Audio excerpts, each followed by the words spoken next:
A tiny island nation with zero natural resources and constant earthquakes somehow became a global superpower.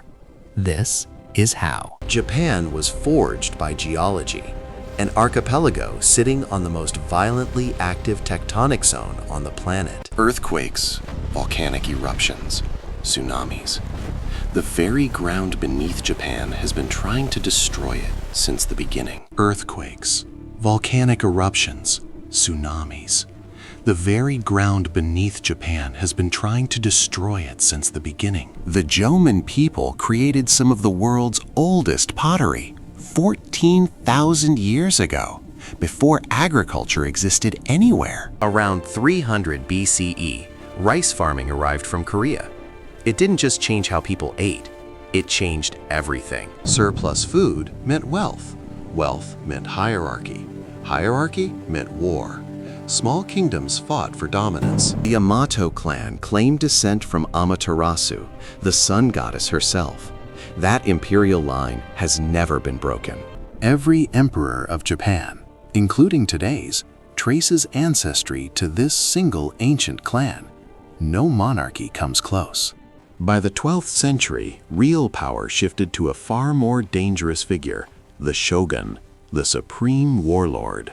Beneath him served the samurai, a warrior class unlike anything the world had ever seen. Samurai weren't just fighters.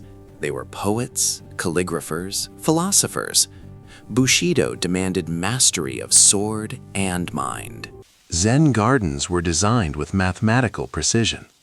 Tea ceremonies elevated boiling water into spiritual practice. But beneath the beauty, Japan was a powder keg, and by the mid-1400s, the country shattered completely. The Sengoku period, the age of warring states. For over a century, Japan tore itself apart. Dozens of warlords carved the country into competing territories. Alliances lasted weeks. Betrayal was constant. Japan needed a unifier. Oda Nobunaga answered with ruthless military genius and revolutionary firearms. After Nobunaga's assassination, Hideyoshi, a former sandal-bearer, continued unification through pure cunning. Tokugawa Ieyasu won the decisive Battle of Sekigahara in 1600. He didn't just unify Japan, he froze it. The Tokugawa implemented sakoku, locking the entire country shut. Foreign contact was virtually eliminated. Christianity was outlawed. Japanese citizens were forbidden from leaving. Anyone who tried was executed. International trade was restricted to a single tiny island in Nagasaki Harbor, Japan's only window to the outside world. But isolation wasn't stagnation.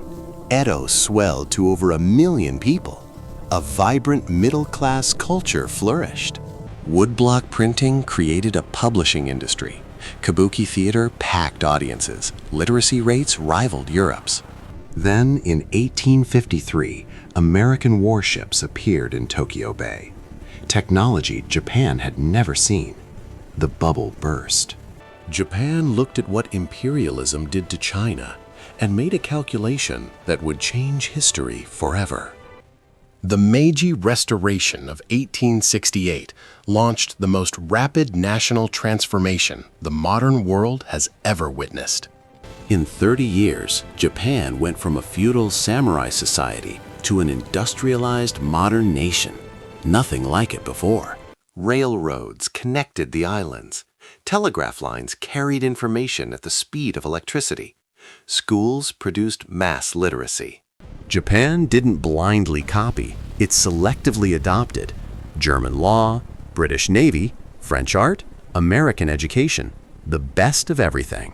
In 1905, Japan annihilated Russia's fleet at Tsushima, the first time an Asian nation defeated a European power.